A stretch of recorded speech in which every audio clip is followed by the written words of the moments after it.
Hello guys, and welcome back to part 1 of our free Linux course. In today's video, I will explain what Linux is. I'll also explain the meaning of open source software and also explain what an operating system is. I will also explain the benefits of Linux over other operating systems like Windows and macOS. And I will end this video by explaining the Linux distributions and the different types of Linux distributions that exist. Please note that some of the things I will explain in this video are what you would need to build a strong foundation in Linux as we move forward. If possible, grab a piece of paper and take some notes. As I'm explaining, if you have any questions, please comment below and I'll be more than happy to make a separate video to answer your questions. Without taking much of your time, let's get started. So, what is Linux? Linux is an open source operating system that powers various devices from personal computers to servers, smartphones, and even embedded systems like smart TVs. It is an operating system known for its stability, security, and flexibility. So that's what Linux is. Linux is simply an open source operating system. In this definition of Linux, I mentioned two confusing things for someone new to Linux or IT. I mentioned open source and I mentioned operating system. So, when they say something is open source, what does that mean? An open source refers to a type of software or project in which the source code, that is the actual programming code that makes the software to work, is freely available to the public. This means anyone can view, modify, distribute, and contribute to improving that software. That's my definition. So let's look at what Wikipedia has to say about open source software. So if we go to Wikipedia right here, right now I'm on Wikipedia. As you can see, Wikipedia says open source is a computer software that is released under a license in which the copyright holder grants users the right to use, study, change, and distribute the software and its source code to anyone and for any purpose. It means an open source software, it's a software which, the license right here or the copyright has been granted to anyone who want to use it. So anyone can take an open source software, anyone can, can view it, anyone can modify it, anyone can distribute it, or anyone can contribute to making it better. And that's exactly what Linux is. Linux is an open source, software. It means that the actual code of Linux can be found online. So for example, if I go to Google and I type Linux GitHub repository right here, as you can see, this repository is going to pop up. This one right here is going to pop up. So let's click on it. So if I click on that, it's going to take me to this Linux repository. So what is a repository? A repository is simply a place where you store code.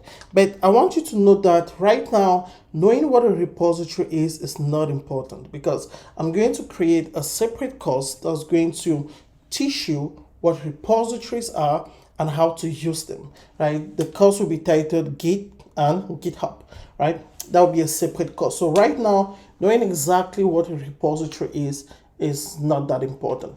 So let's continue. So as you can see right here, we're on the Linux repository. How do I know it's a Linux repository?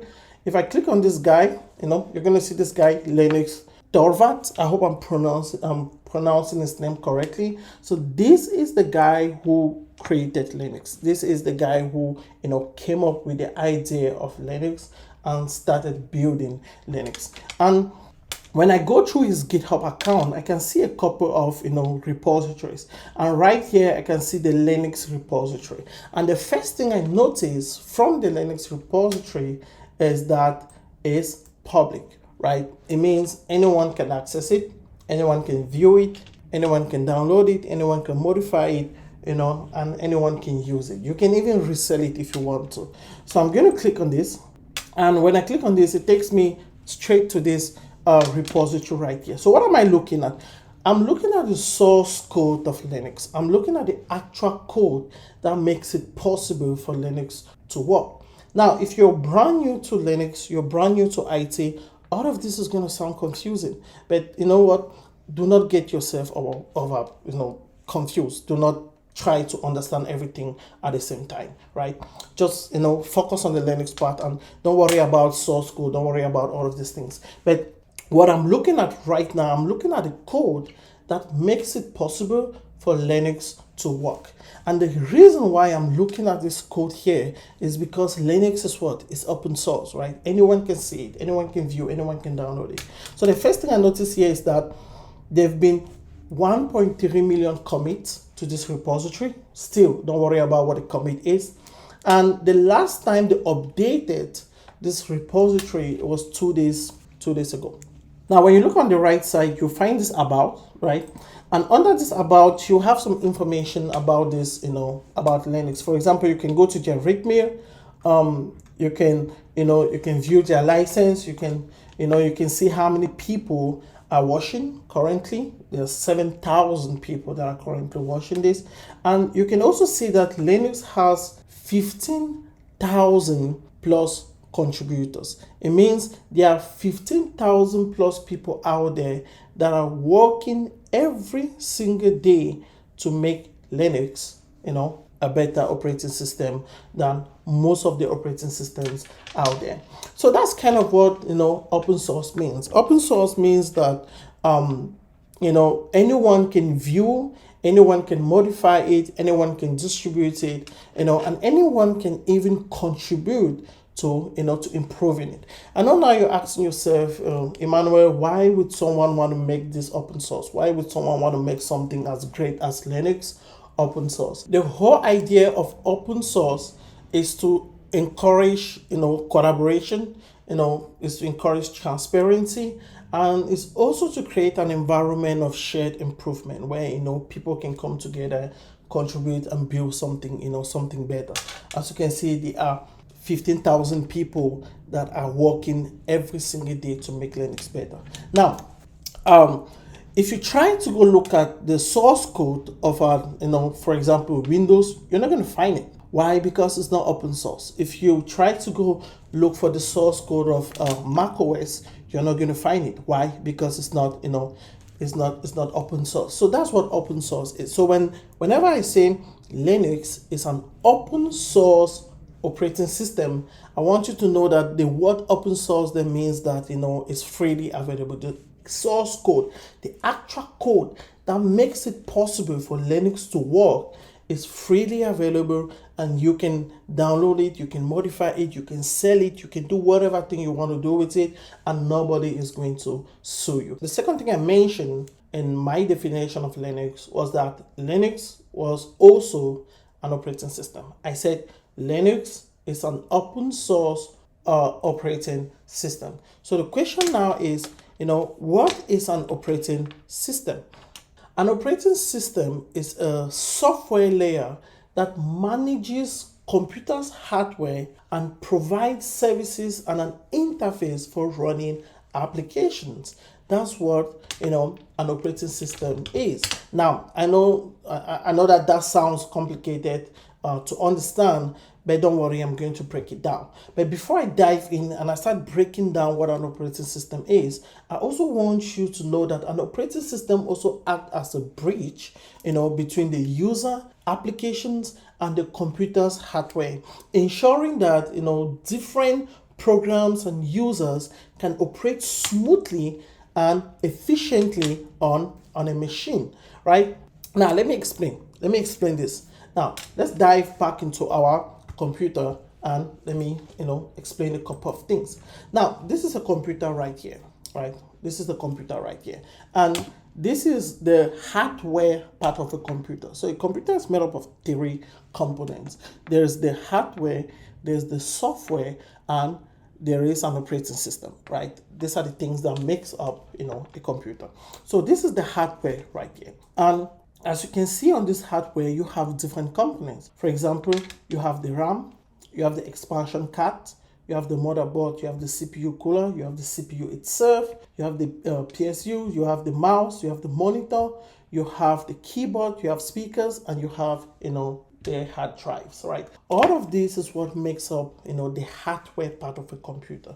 Hardware meaning that anything you can see, touch, or smell in the computer is part of that computer's hardware. Now, a computer does not just have hardware. A computer also has softwares, right? For example, these are softwares and applications, right? So there are softwares and there are applications, on your computer, right? So there is the software part of your computer and there's the hardware part of your computer. Now, in order for a computer to work, a computer needs both the hardware and the software. So now the question is, how does the hardware interact or communicate with the software part of your computer? That is where an operating system comes in. So an operating system is that software that's in between your computer's hardware and your computer's software. And its main responsibility is to manage the relationship between your hardware and your computer's software. So this is a diagrammatic representation of what I'm saying. So for example, this right here is a computer. This entire system right here is a computer. So the first thing you have to know about a computer is that, there are users, right? It could be, it could be me, Emmanuel, it could be John, it could be Paul, right? These are users.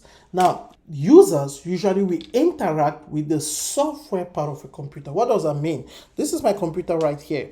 So if I want to do something with this computer, for example, let's say I want to play music, I will need an application to play music, right? If I want to go to the internet, I will need an application to go to the internet, right? So it means that when I'm interacting with this computer, I'm interacting with the software part of the computer. So users usually interact with the computer's software or the computer's applications, right?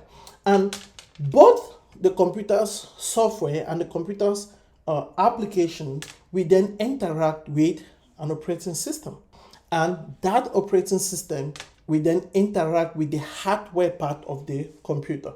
And, we saw the hardware part of the computer right here where we talked of the mouse, the keyboard, the monitor, the CPU, the RAM, the disks, and all these good things, right? And this, operating system can be any operating system in the market. It can be Linux, it can be macOS, or it can be, or it can be Windows. Let me explain it this way. Let's say I want to play music, right? In order for me to play music on my computer, I need a software or an application that's responsible for playing music. And is this application right here. This one right here. This one right here is the one that's responsible for playing music. So if I click on this, I as the user is interacting with this application right here. But what's happening in the background is that this application is interacting with my operating system. And what the application is doing is that it's telling my operating system that, hey, listen, Emmanuel wants to play music. And I need you, the operating system, to tell whatever hardware component that's responsible for playing music to, help me play this music. And in this case, guess what? The operating system is going to interact with the speakers, right? And I'll be able to listen to that music. I don't know if this makes sense. So what happens is that all the applications and softwares in your computer interact with an operating system. And in return, this operating system then interacts with the hardware part of your computer. So that's kind of how operating systems, work. So they're there to manage the relationship between, your computer's software and your computer's hardware. So they're kind of, in between. Now, I want us to look at some key features of operating system, right? So the first one that's important is that they are responsible for resource management. And I already talked about it, right? Operating systems are responsible for managing, resources within your computer. So they're responsible for managing the RAM, They are responsible for managing the CPU. They are responsible for managing, storage, and they are also responsible for managing peripheral devices like your printer, your mouse, your keyboard, and your speaker. So that's the first thing that operating systems kind of do, right? Another important thing to note is that operating systems also allocate these resources to different programs and processes, ensuring that tasks are executed efficiently. For example, if I want to play music, an operating system will be responsible of allocating or informing my speakers that I want to play music. If I want to click on something, for example, I want to click on this right here, I want to click on something, an operating system is responsible, for telling my mouse that, hey, listen, he wants to do this, so I want you to, click on that thing. So that's kind of the first thing that operating systems do. They are there to manage, different resources. For example, as I said, the RAM, they are the one managing it. Anything that has to do with storage, they'll manage it. Anything that has to do with peripheral devices like your speaker, your keyboard, your monitor, your mouse, they are the one managing it. Anything that has to do with hard drive, they are the one managing it, and they also allocate this to different programs in order to make sure that tasks are executed efficiently. Now, the second thing that operating systems do is process management, right? An operating system is also responsible for handling running programs or processes by assigning them CPU time, managing memory, and ensuring smooth multitasking when multiple applications are running simultaneously, right? For example, let me explain this. For example, I can be playing music at the same time I can be typing an email, at the same time I can be looking at pictures. All of these are different applications. At the same time I can be doing video editing. All of these are different applications and softwares that are running simultaneously. And these softwares need a CPU, they need memory, they need storage, they need a lot of things. And the operating system will be responsible for assigning resources to different programs. For example, the operating system will say, hey, if you're using a video editing program, you probably need more CPU, you probably need more RAM, right? So take more RAM.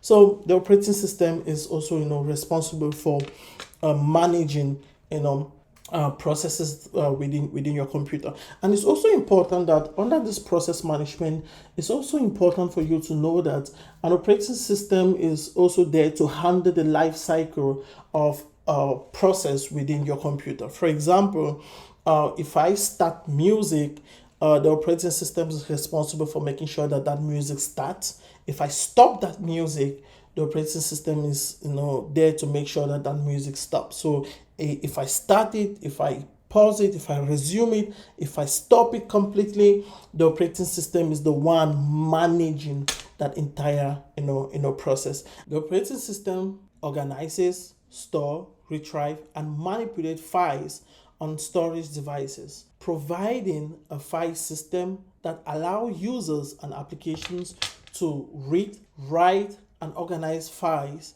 in a structured way.